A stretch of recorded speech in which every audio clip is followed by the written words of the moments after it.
The Detroit, Toledo, and Ironton always gave us an interesting show in Cincinnati. DT&I traffic came from Detroit, partly on its own line, partly through trackage rights. A good amount of the freight was autos and auto parts. In Cincinnati, exchange was made with the family lines and later with the Southern Railway, with the final destination being Atlanta. We're starting off with some shots of light engines moving in and out of the Southern Railway Guest Street Yard in Cincinnati, located just behind the Cincinnati Union Terminal and near Chesey's Queensgate Yard in the west end of Cincinnati. At the south end of Queensgate, we find Cincinnati Junction. Tracks of 4 or 5 different roads cross here. It's the hottest spot in the area for train watchers. From here, the old C&O heads for West Virginia. The L&N main lines head for Louisville and Atlanta. B&O heads west for St. Louis. The old Southern heads for Chattanooga. And the New York Central heads for Indianapolis. Today, the names have all changed, but most of the routes are still in use. After the run from Detroit, DT&I power used to lay over across the river in Kentucky in Decoursey Yard, and later in Ludlow.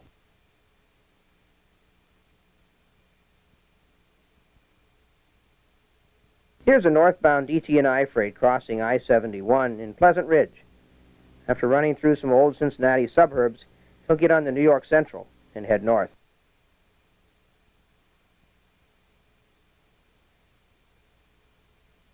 This guy is a southbound. He's climbing the steep and curving approach to the L&N's Ohio River Bridge, with Mount Adams and the Immaculata Church in the background. The spot was called Valley Junction. This is where the L&N traffic coming up from Atlanta and Nashville used to cross the river into Ohio in exchange with the Pennsy. Even in the early 1980s, there were trains through here every day. Too bad we didn't spend more time here recording the action from every angle. Today, the bridge is abandoned. The steep approach was removed when Cincinnati's Bicentennial Park at Sawyer Point was built in 1991.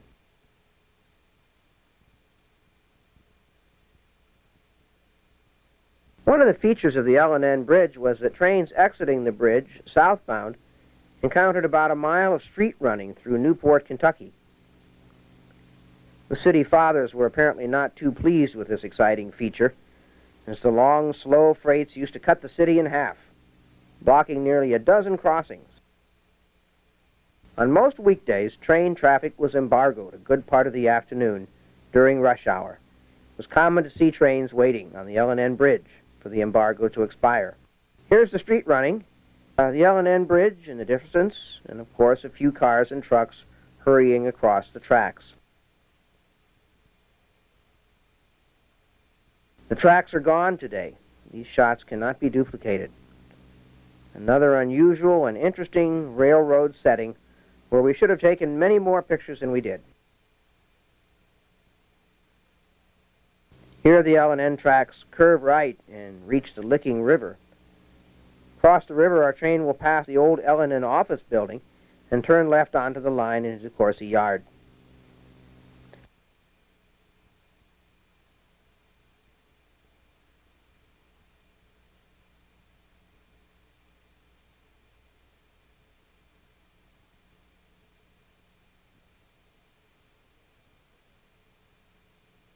We're at Latonia Junction, where the line to Louisville begins.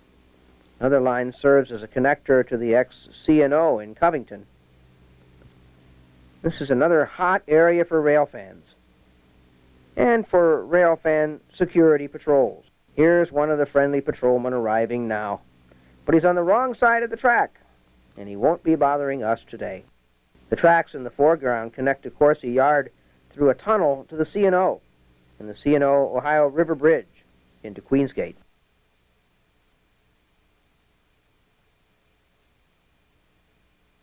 Different train, different day, and a couple of rail fans watching the DT&I turning south toward Decoursey Yard. That's the Holy Cross Church there in the background. Following the surface streets through Decoursey. Not quite street running, but very accessible for photos. This is just south of Latonia Junction. At one point, a handy footbridge allows the photographer to add some variety to his shots from an elevated perch.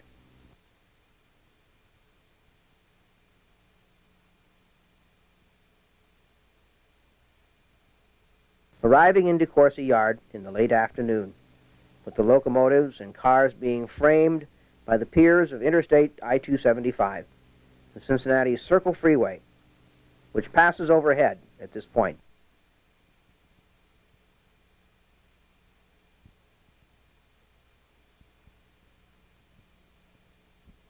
Today, Decoursey is a ghost of its former self and serves mostly as a storage yard for derelict old freight cars.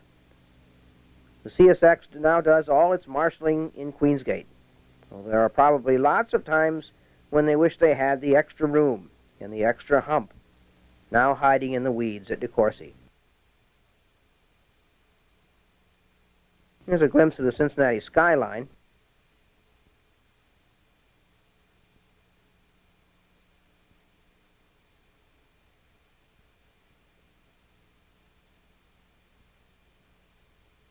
We're watching DT&I freights backing in and out of Guest Street Yard in a zigzag move onto the northbound main line, probably utilizing Conrail trackage to Dayton and to Springfield. On the north end of the bridge, just before Guest Street Yard, there is a loop track that allows traffic off the bridge to go through a 270-degree curve and pass under itself before heading east into Cincinnati's riverfront area. Curves are pretty tight here, and the trains always took it easy making this move.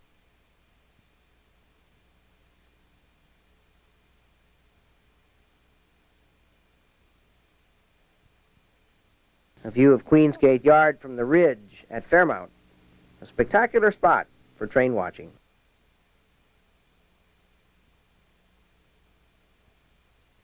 Here's a shot of the crossing guard shanty in suburban Elmwood Place. The guard here controlled about 8 grade crossings in the space of a mile. In the early 1980s, we were surprised to see the DT&I experimenting with new paint schemes. There's the Bicentennial paint scheme, which lasted well into the 1980s.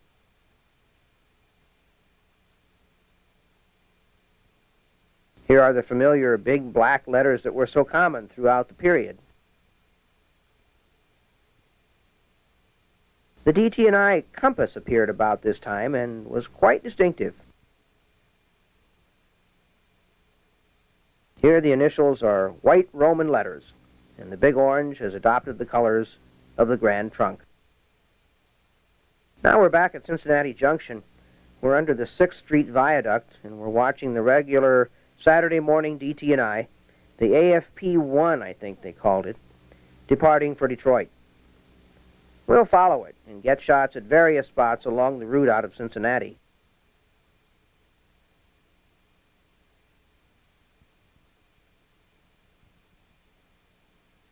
The train will leave the south end of Queensgate, cross over the old C&O Yard 2 and over 6th Street, do some street running in the warehouse district, and finally get onto the old Pensy at Valley Junction, just east of Riverfront Stadium. Here's the elevated line over the C&O. It's still in place today, but no longer in use. That steel truss was damaged in a severe fire about 10 years ago, and now has a very obvious sag in it. Down below is Yard 2, and the CSX main line from Queensgate Yard to the C&O's Ohio River Bridge. Same bridge, different angle.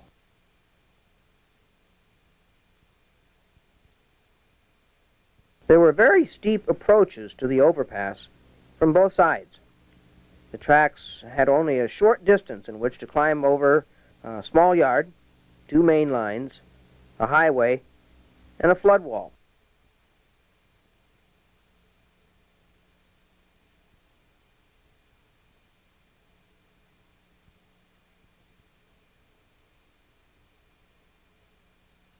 Here we see the ramp leading down onto some trackage through the gritty west end of Cincinnati. Very steep, but very short. Even the longest trains always manage to climb the hill without the use of helper engines. That's the C&O Bridge crossing above. It takes us to the Queensgate Yard and to CUT. Down off the ramp and onto Mering Way.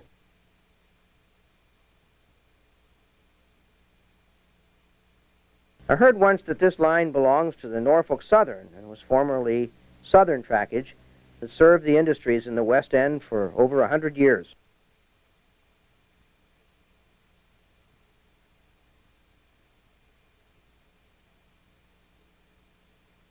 Lots of surface streets in this area, so rail fans were always able to get in to record the action, but not exactly the nicest part of town.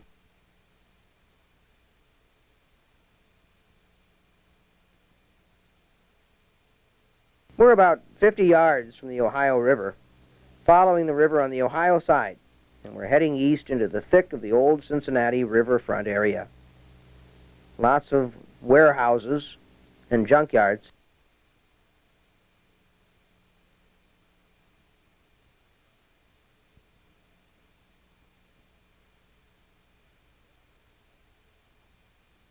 But as we get closer to town, we'll see what they're now calling Synergy Field, the former Riverfront Stadium, and the Cincinnati Coliseum. We'll pass under the approach to the Roebling Suspension Bridge, which has been carrying traffic over the Ohio River since 1865.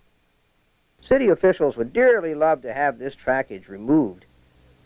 In following the river, the tracks pass through the city's downtown recreational area and the public landing where the Delta Queen ties up.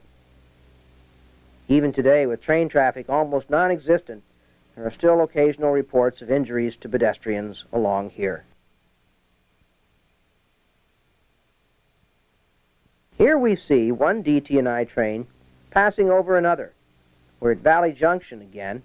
The southbound has come into town on the former Pensy and is climbing up onto the L&N Bridge to cross over into Kentucky.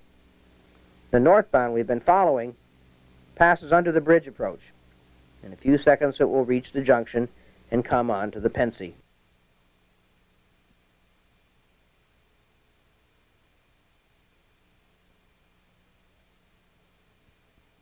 Here the old Pensy begins climbing, with the Ohio River still close by, and the graceful arches of the I-471 bridge visible in the background.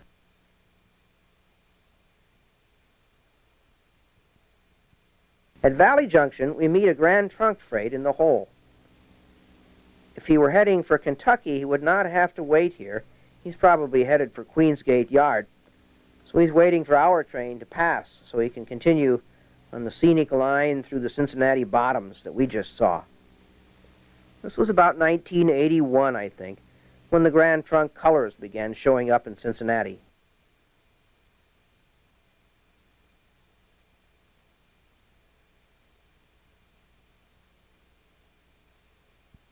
Here's the movie maker's attempt to keep things interesting.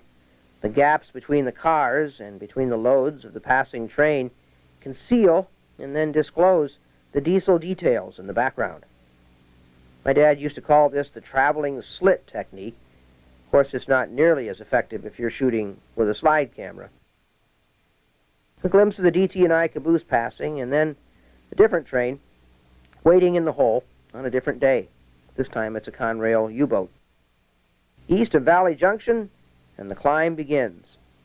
By the time we get to our next junction, we'll be 100 feet above river level. I don't think the train was going quite this fast. This footage must have been taken at 12 frames per second. When we project the film at the normal 18 frames per second, the action speeds up. Through the old community of Columbia and past the Georgia Pacific plant, at Red Bank Road, the line turns and heads north. This is Rencomb Junction, with the Norfolk Western line in the foreground heading east to Clare Yard, and another L&N line passing over on a high trestle to access Berry Yard, near Procter and Gamble. A bit of running along Red Bank Road and over a couple of bridges, and then we'll pass under the original B&O main line coming into Cincinnati from Baltimore and Washington, D.C.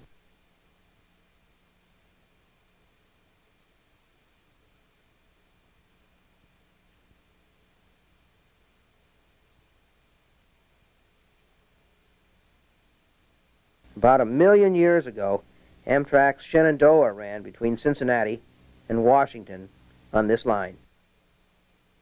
We'll see some Conrail power running light to Sharonville, and a quick look at the Keystone in the old B&O viaduct.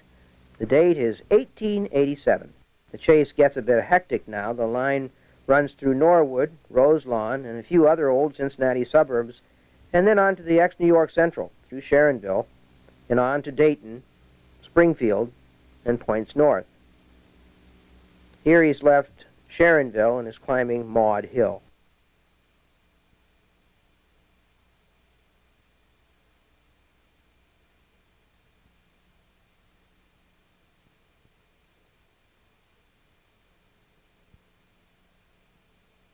At Cold Spring Tower, just east of Fairborn, the DT&I turns off the ex-New York Central onto the ex-Erie.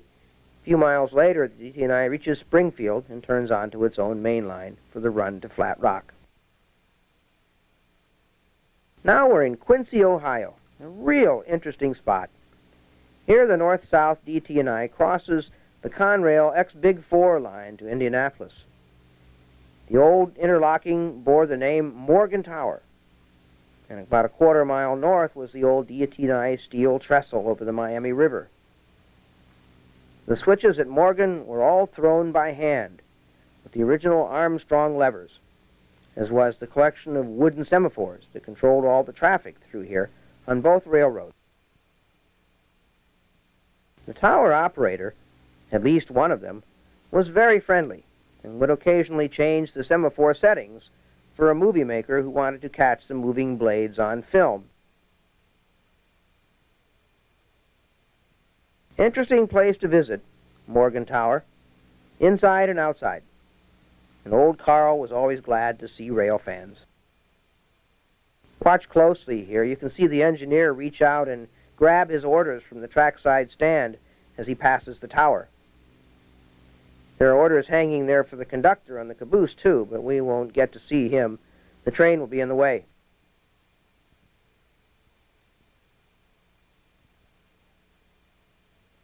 Wish I could go back to 1984 and shoot a few more feet of this old ritual.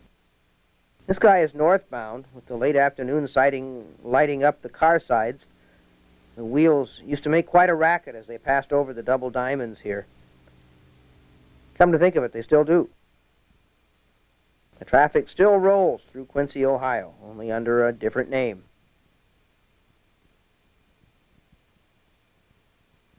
Check out that L&N caboose.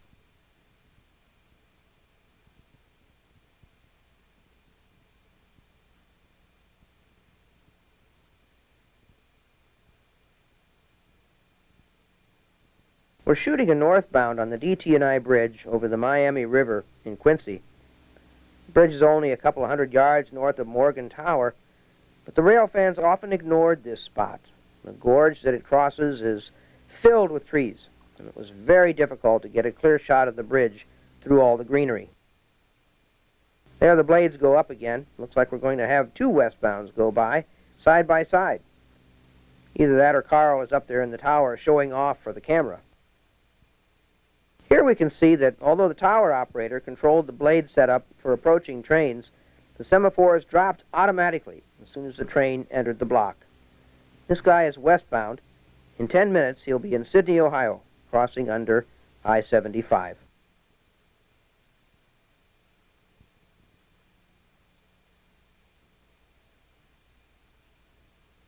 One last train on the DT&I, the southbound. The old order changes, giving way to new, and God fulfills himself in many ways, lest one good custom should corrupt the world. Alfred Lord Tennyson.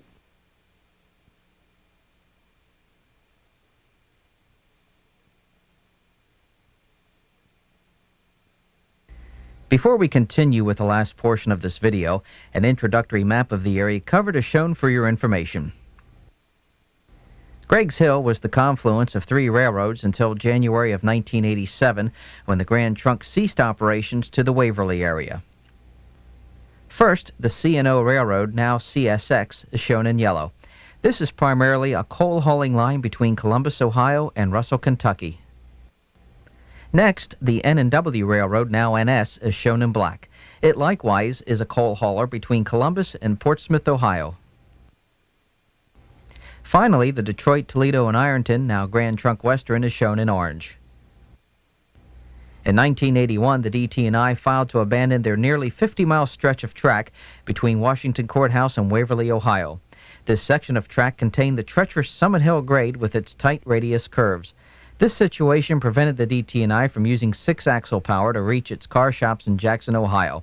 Trackage rights were obtained from the chassis system to reach Waverly from Washington Courthouse on former B&O and C&O lines. It's April 2nd, 1985, and our location is Greggs Hill, which is approximately 3 miles east of Waverly, Ohio. A small center cab industrial switcher is working the yard at a railroad tie plant nearby. Grand Trunk train symbol number 476 arrives at former C&O DT&I interchange at Greggs. Not too long after the scene was taken, the tie plant went out of business.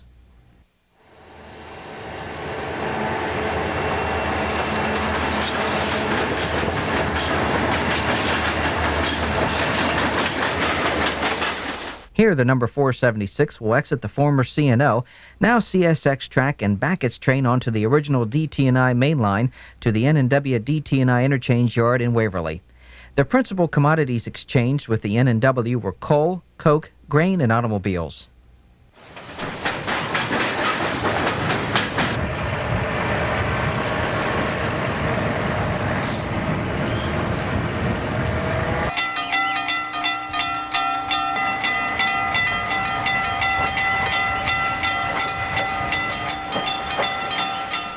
A highway crossing bell and a caboose whistle warn us that the rear end is approaching. The train is passing under the C&O overpass and is heading for the N&W DT&I junction.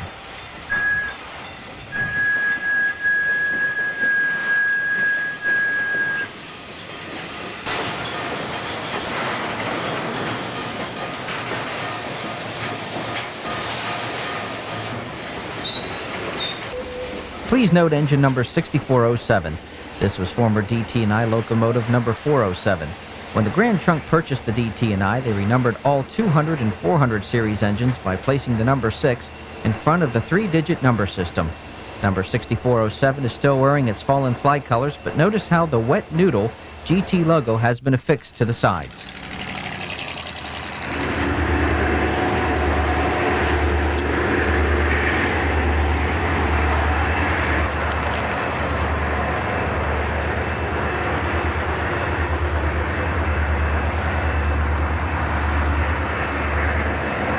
Our train has arrived at the Waverly Yard and is setting off its empty hopper cars and loaded auto racks.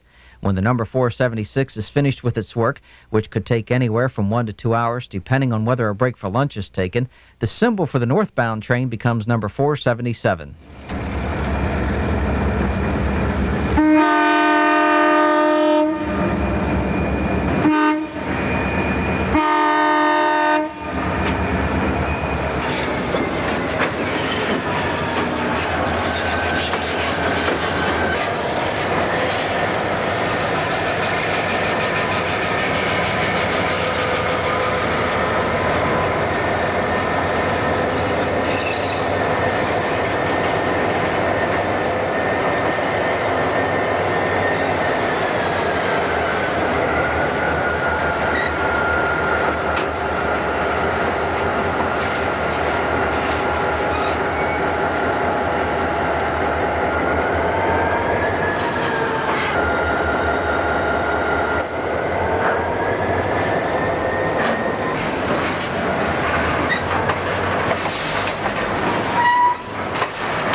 We head to the scenic overlook near Greg's Hill and wait for the number 477 to push its train up the grade.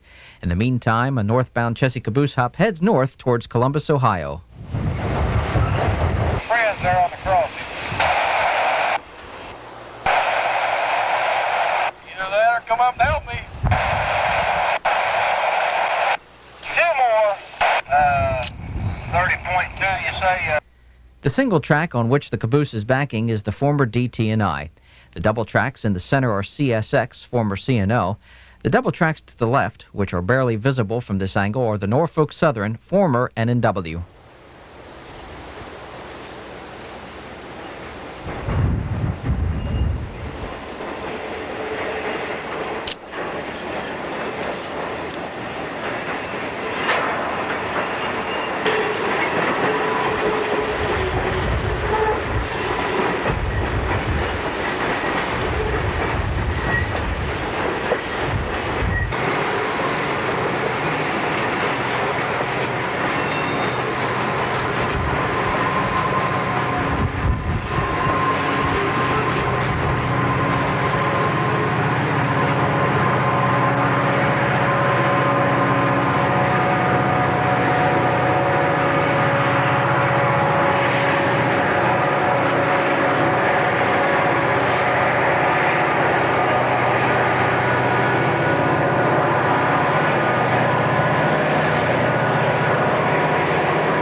The Greg's Yard office, which belongs to CSX, stands near the main.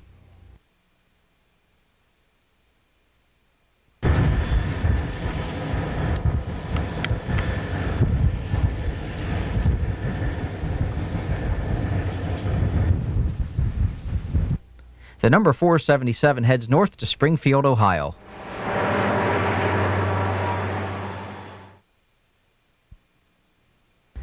On another day, we watched the number 476 assemble a train at the Waverly Yard.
A loaded Chessie coal train heads north through the signal bridge at Greg's.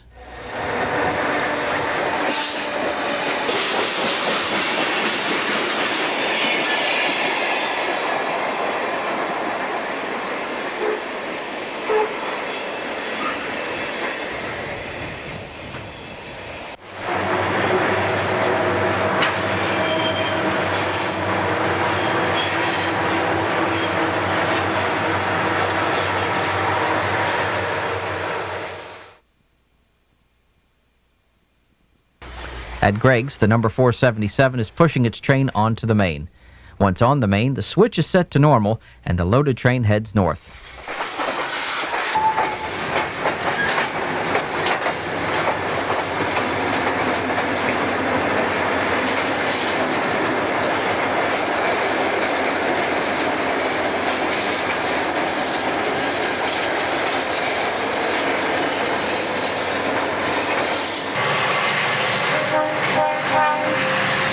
The Grand Trunk engineer acknowledges the presence of the CSX yardmaster.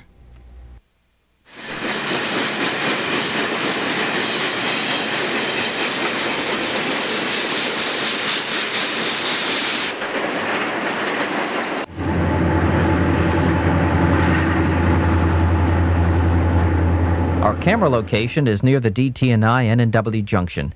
In the distance, we observe a southbound chassis freight with a string of DT&I high-cube boxcars spliced into the train.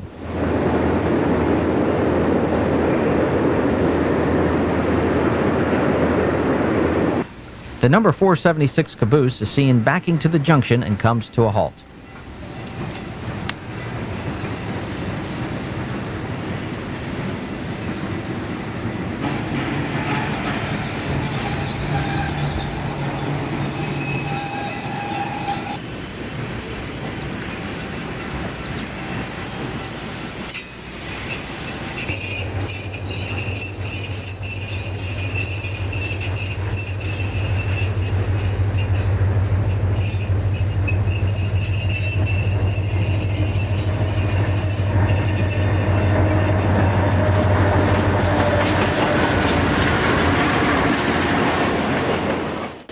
A southbound empty coal train flashes by while the Grand Trunk conductor gets on the phone to talk to the N&W dispatcher.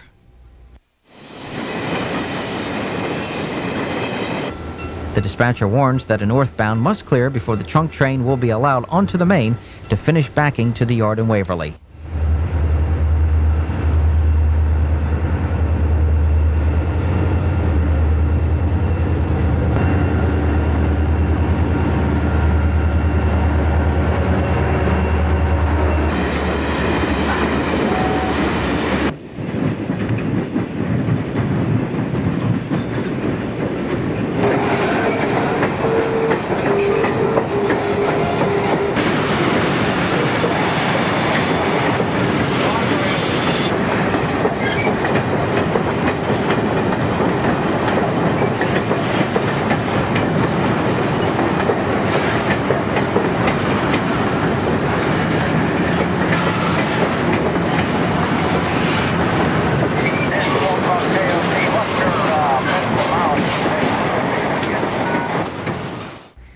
An interesting power lash-up is found on today's train. The first unit is former DT&I number 200, which incidentally was the first GP38 produced by EMD. It, along with its sisters number 201 through number 206, was originally built for the Maine Central Railroad. These units came with dynamic brakes but were later removed in 1976. The Maine Central canceled its order for these locomotives, and they were then painted into DT&I colors and markings but served on the Ann Arbor Railroad.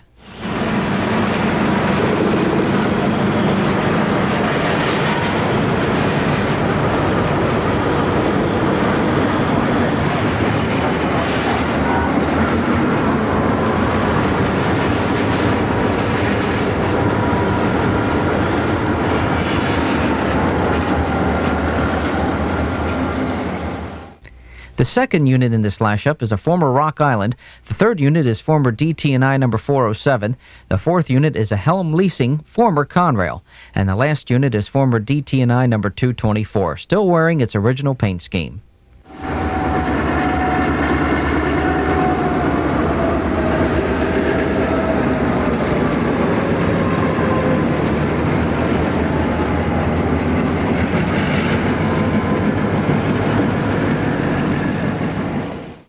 Notice the nose-mounted bell on engine number 6224.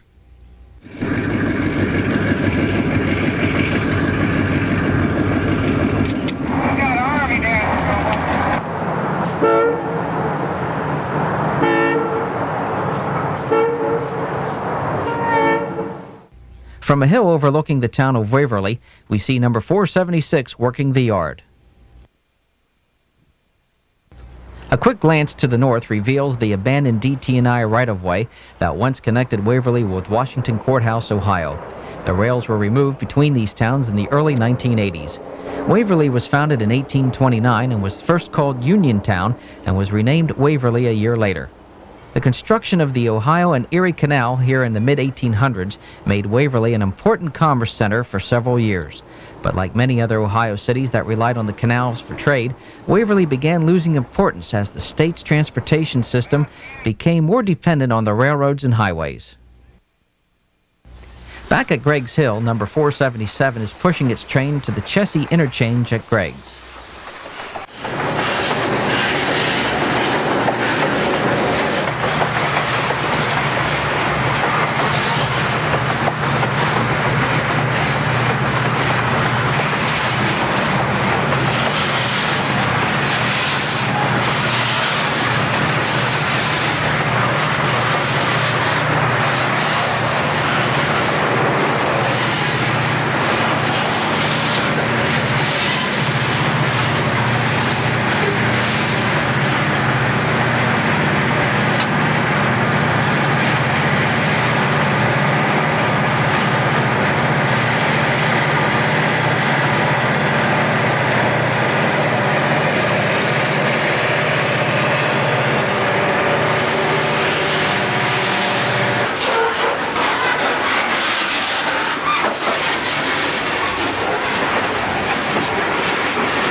A southbound chassis precedes the approach of GT train number 476, arriving from the north.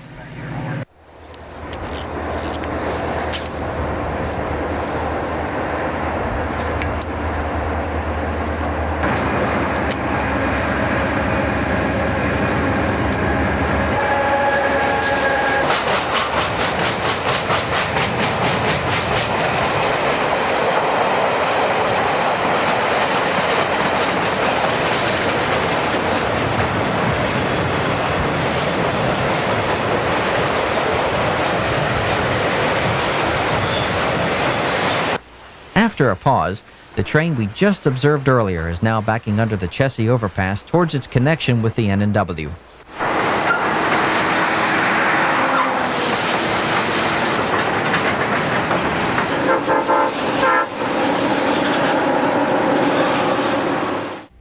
With a friendly toot to a southbound N&W train with a southern unit on the point, acknowledges the crew on the caboose of the Grand Trunk train.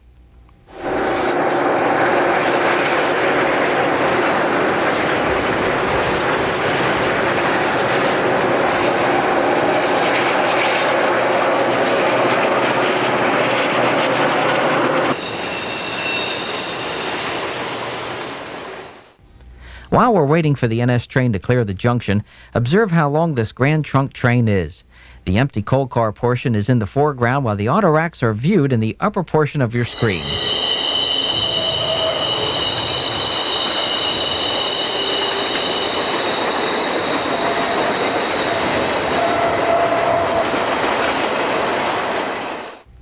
A northbound Chessie local adds to the action.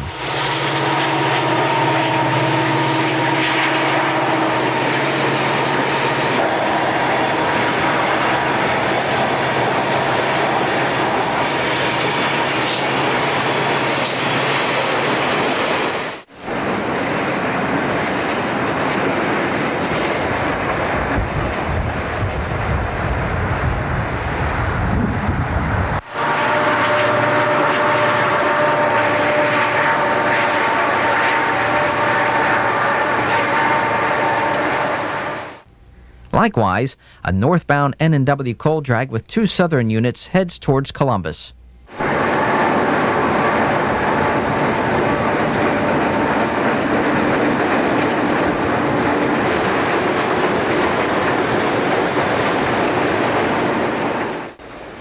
Finally, after the N&W traffic clears for a brief period, the number 476 is permitted onto the N&W track for its final shove to Waverly Yard.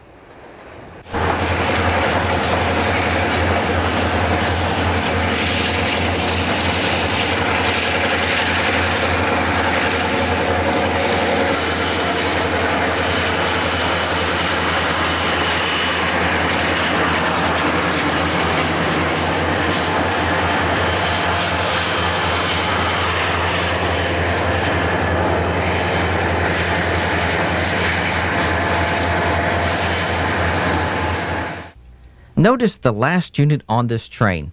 It is numbered 410. And a following run-by in this area, you will see that numbered board on this locomotive has changed to number 6410, thus bringing it into the Grand Trunk roster.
After this video was taken, the Grand Trunk had problems with derailments of their auto-rack cars.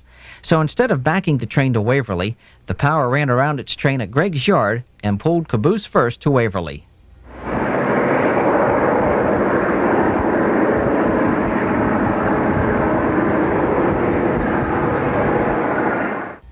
An approaching northbound N&W train slows to allow the number 476 to clear the main at Waverly.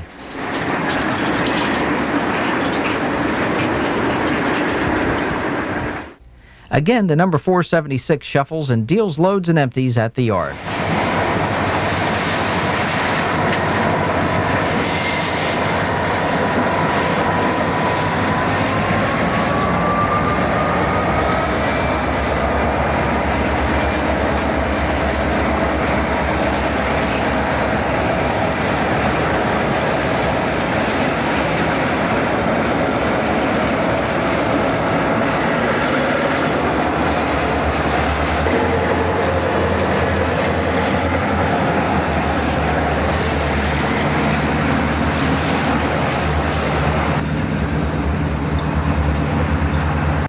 We've assumed our camera position back at Gregg's Hill and watched the re-symboled number 477 shove south before heading north to Springfield.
The northbound number 477 blows a warning as it nears the C&O Bridge overpass.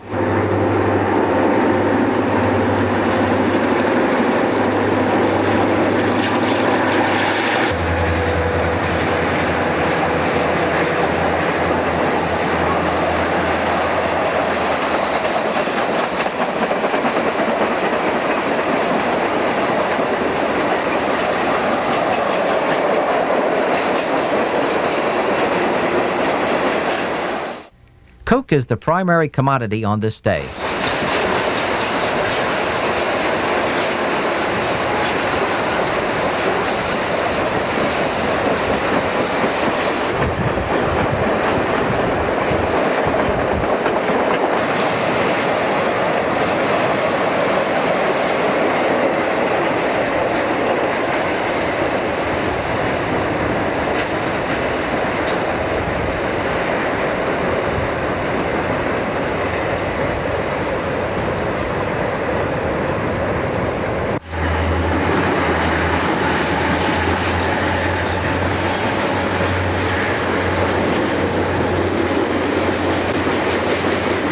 Before leaving Greg's Hill, we'll watch an N&W coal drag head north.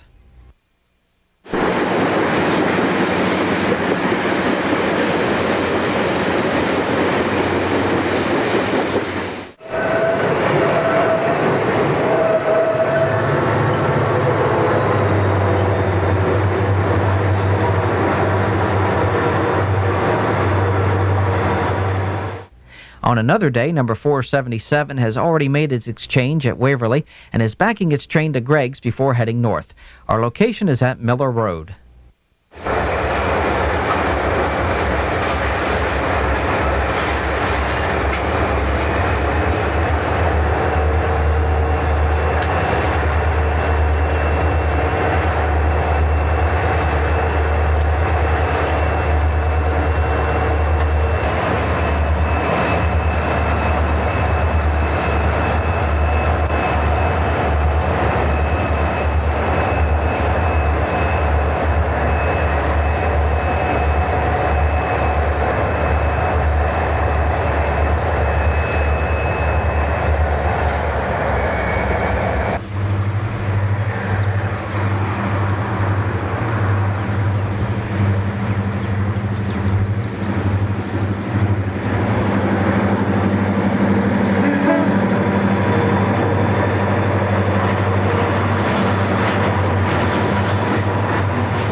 Again at Greg's, we now see the engine number 410 shown in an earlier run-by has now been renumbered number 6410.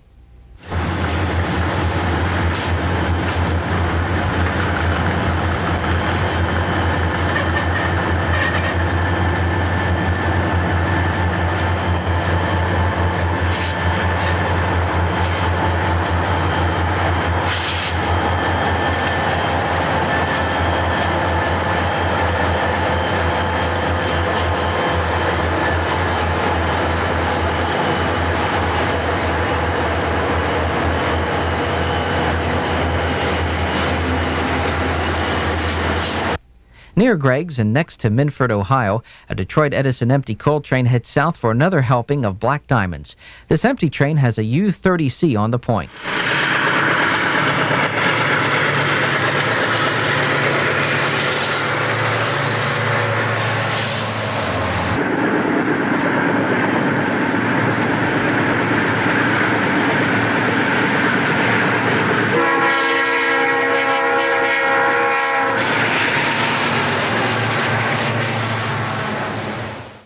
Jumping back to Greg's Hill, we're just in time to see the number 476 shoving south.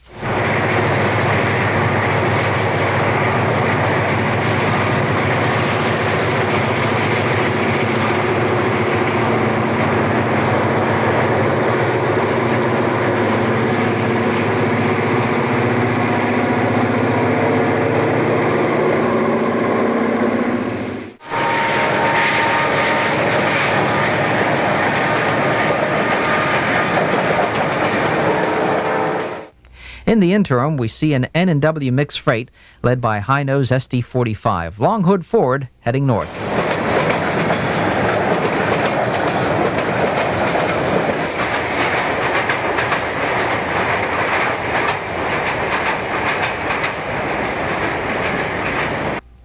A southbound N&W has just picked up the train that was previously set off at Waverly by the Grand Trunk.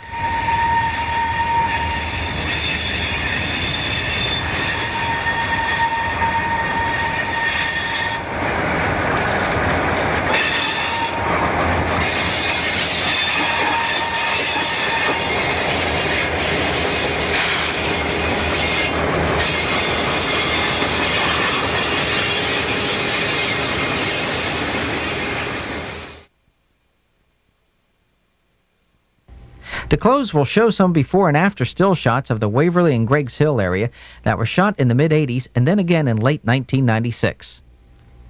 As stated before, the tie plant at Greggs was closed in the mid-'80s. The Highway Route 220 narrow metal bridge has been replaced by a wider concrete bridge. The C&O overpass is still present in 1996, but the caboose, train, track, ties, and ballast are gone. A gutted relay cabinet still stands with its doors open at the River Road crossing. The crossbucks and bell at this crossing are gone, but the metal pole and concrete base remain partially hidden by weeds and brush.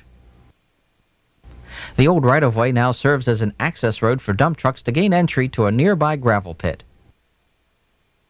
We're looking upgrade, then downgrade on the original DT&I main line at Greggs Hill.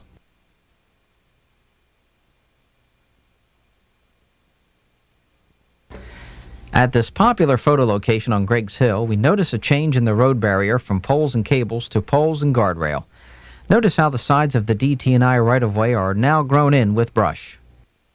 Finally, we visited the Waverly Yard after an 11-year absence, and were surprised to find the yard still in use. Of course, the Grand Trunk has long been removed from this area, but the Norfolk Southern Railroad has developed new business at this location. New track, ties, and ballast have been added to the yard and appears to be in great shape. The former DT&I yard office is now a surveyor's office. Even today, the yard and some of its structures still remain as they did during the DT&I period. In the middle of 1987, the ICC officially approved the Grand Trunk Westerns abandoning their Springfield subdivision from Waverly, which is milepost 283.5, to Greggs, milepost 288.5.